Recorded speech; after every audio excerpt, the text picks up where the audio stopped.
Bonsoir à vous tous. Voilà, je traite d'un autre sujet. Dans les chroniques, ça n'engage que moi. Voilà, je voudrais traiter d'un sujet très important. Un sujet qui est peu traité, peu abordé, je dirais, dans la presse internationale. Et cela depuis une dizaine d'années, si ce n'est plus.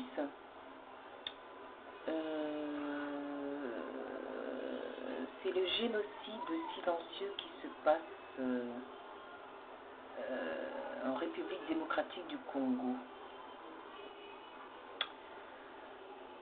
Il s'avère que depuis une dizaine d'années, il existe donc un génocide que l'on dit silencieux, que l'on tait dans le monde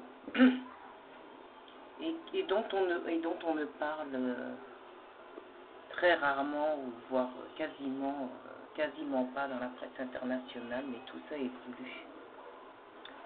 Et que la République démocratique du Congo, qui vit ça depuis 10 ans, puisqu'il faut savoir qu'on a tué plus de 10 millions de personnes en 10 ans.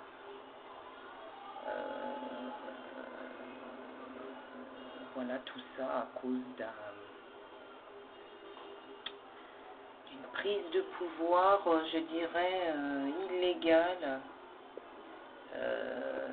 voilà, d'un dictateur dont le nom est bien connu de tous, Kabila, qui gouverne la RDC et qui n'est pas, il faut le dire, qui n'est pas, qui se dit congolais et qui en fait ne l'est pas. Il est clair, il est dit dans la constitution congolaise que le chef d'État qui doit gouverner la RDC doit être de père congolais, de sang congolais et de père congolais et de mère congolaise. Et ce n'est un secret pour personne, ça c'est une expression qui revient souvent dans ma façon de parler. Il est clair que voilà, que M. Kabila serait, d'après mes recherches sur le net, serait de sang rwandais. Et donc on dit, je préfère utiliser le pronom on dit que M. Kabila, considéré comme un imposteur en RDC, ne serait pas, aurait mis main basse sur le Congo, et qu'aujourd'hui il faut dire que le Congo depuis plusieurs années n'appartient plus aux Congolais à cause d'un homme qui, à l'affût des ressources du Congo, il faut dire, vous le savez tous, que le Congo, qui est la RDC, qui est le poumon de l'Afrique, regorge de ressources considérables dans son sous-sol. On parle de minerais, de diamants, de zinc, voilà, donc le Congo regorge de ressources importantes. Et donc ce qui fait agir certains, voilà, qui sont à l'affût de richesses démesurées. Et on le sait tous, la RDC qui est le poumon de l'Afrique, sachant que si on rétablissait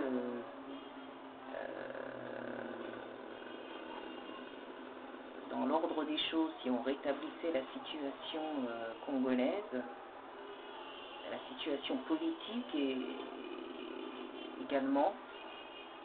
C'est toute l'Afrique, tout le continent africain qui en subirait les conséquences positives, les conséquences positives. Et donc, par rapport à ça, nous avons un militant que je connais dans mon entourage, voilà, un militant très important qui milite pour la cause du Congo. C'est M. François Mboukou qui a fait pas mal de manifestations sur Paris, voilà, et qui mobilise toute la population congolaise et la diaspora congolaise à ne plus laisser faire. Et donc M. Mboukou, qui a un parti politique, l'USD, qui d'ailleurs a sa page Facebook, fait en sorte que la RDC puisse retrouver sa dignité et que les Congolais puissent retrouver leur pays. Donc depuis 10 ans, il y a un génocide terrible, comparatif à la Shoah, où il faut se rappeler que 6 millions de Juifs ont été dans les camps et éliminés de cette terre. Et en RDC, on est arrivé à 10 millions.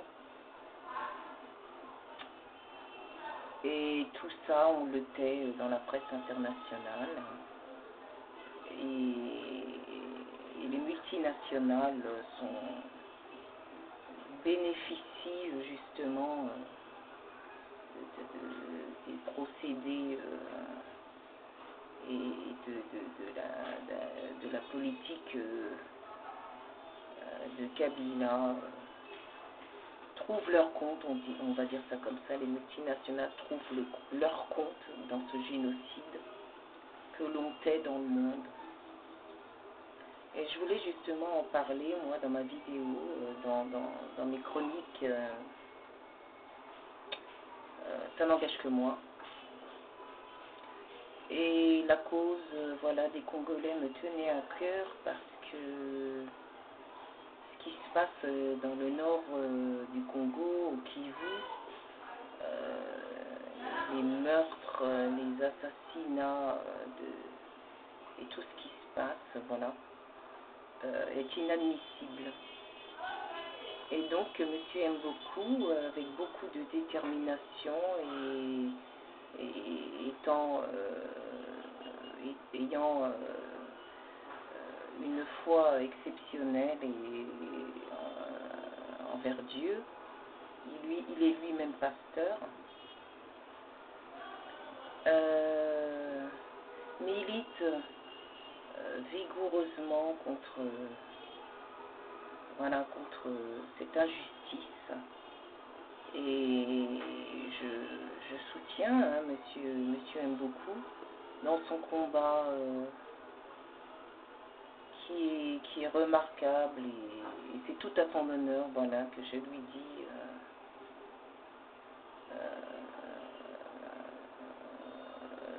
de ne pas lâcher justement son combat parce que voilà, il défend sa cause, hein, et la cause de millions de Congolais. Il faut savoir aussi qu'en RDC,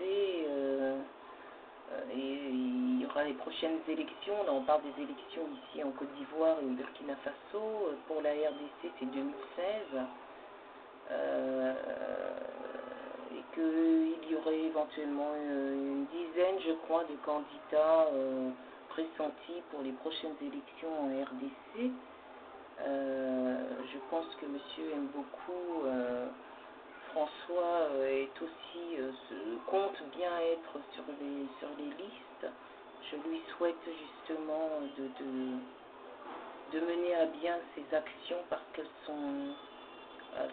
elles sont justifiées, et lui-même étant congolais de souche, donc on peut très bien comprendre ses motivations.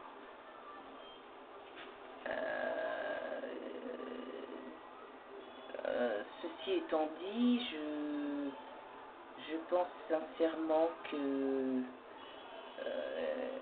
la RDC, la République démocratique du Congo, doit retrouver, c'est à mon avis personnel, sa dignité.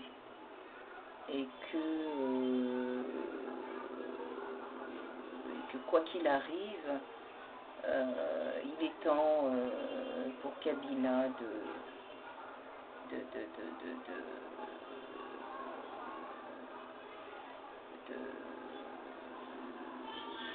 soit de démissionner ou de s'exiler, etc. Parce que son heure est venue et qu'à un moment donné, tout ce qui concerne la conspiration, et quand on est dans un processus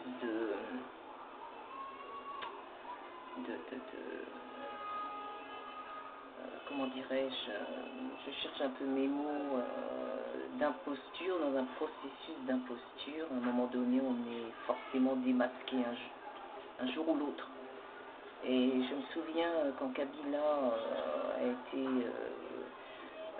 s'est posté devant le micro aux États-Unis, voilà,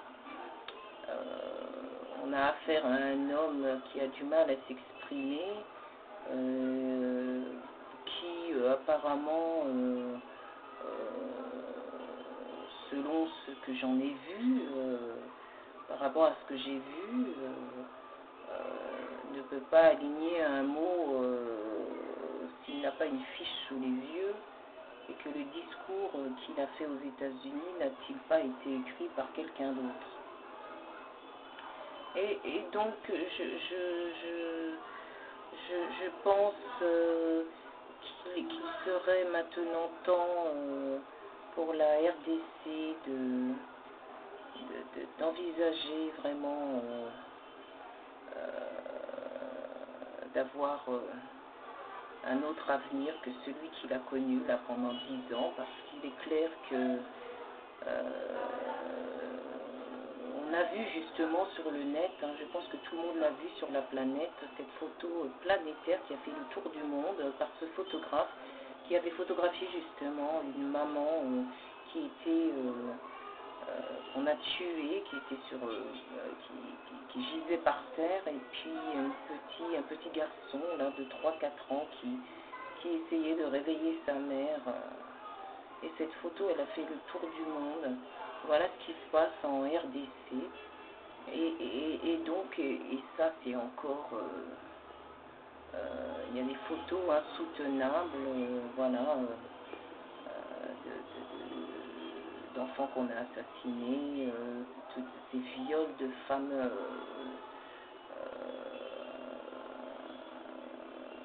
où on fait en sorte de mitrailler la matrice congolaise. On ne peut pas faire plus dans l'horreur. Et je pense que je comprends les motivations de M. Mboku qui se bat depuis des années dans ce combat. Et cet homme-là, il faut le soutenir parce que c'est quelqu'un qui veut retrouver son Congo et qui a l'amour de son pays. C'est un patriote, voilà, qui veut retrouver vraiment son pays. Et qui souhaite justement que le bien de son pays et qu'il retrouve une dignité. C'est pour ça qu'il se présente d'ailleurs. Et donc c'est un monsieur de confiance, je peux témoigner puisque je le connais. Donc il faut savoir aussi qu'en RDC, donc, qui est regorgé de ressources comme ça, qui est connu pour pour les diamants qu'il regorge. Il y a des carrières comme ça de diamants. Et il faut savoir que dans ces mines de diamants, ces carrières de diamants, ce sont des enfants, voilà, qui vont chercher ces diamants au profit de certains et qui risquent des éboulements de terre et puis tous ces enfants qu'on envoie dans les mines comme ça et qui risquent leur vie. Donc il y a aussi ce phénomène-là terrible. Et tout ça au profit des diamantaires et des plus beaux bijoux qu'on peut trouver sur la place Vendôme à Paris et qui, voilà, moi me ferait, je dois dire,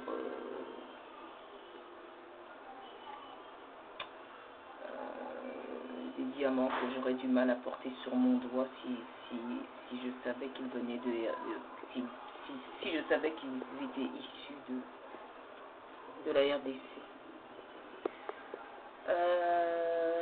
Donc voilà, le génocide silencieux dont la presse internationale ne parle pas, mais tout ça, comme je vous disais au début de la vidéo, est voulu.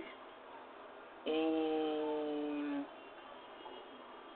les Congolais, la diaspora congolaise, elle se mobilise dans le monde, elle est éparpillée, les Congolais sont éparpillés dans le monde, et justement on souffre énormément, et c'est pour ça que je dis aux Congolais qu'il faut qu'ils soient derrière un homme qui défende leur cause, et François Mboukou est vraiment l'homme de la situation qui peut par l'amour de son pays, qui peut faire que les Congolais puissent retrouver leur pays. Voilà, quand on peut imaginer, moi je vois, je me suis penchée sur le cas de la RDC, quand on voit un petit pays comme le Rwanda, qui a été capable de s'approprier la RDC, on se demande où est la logique, où est le... C'est comme si on comparait une petite souris qui va manger un éléphant, mais c'est tout à fait ça. Donc je fais cette image, voilà, mais c'est tout à fait ça. Et il n'y a pas on n'arrive pas à comprendre comment un petit pays, justement comme le Rwanda, a-t-il pu s'approprier la République démocratique du Congo en envoyant un homme voilà, qui était militaire, je crois, voilà, qui est arrivé en RDC avec ses bottes de jardinier et qui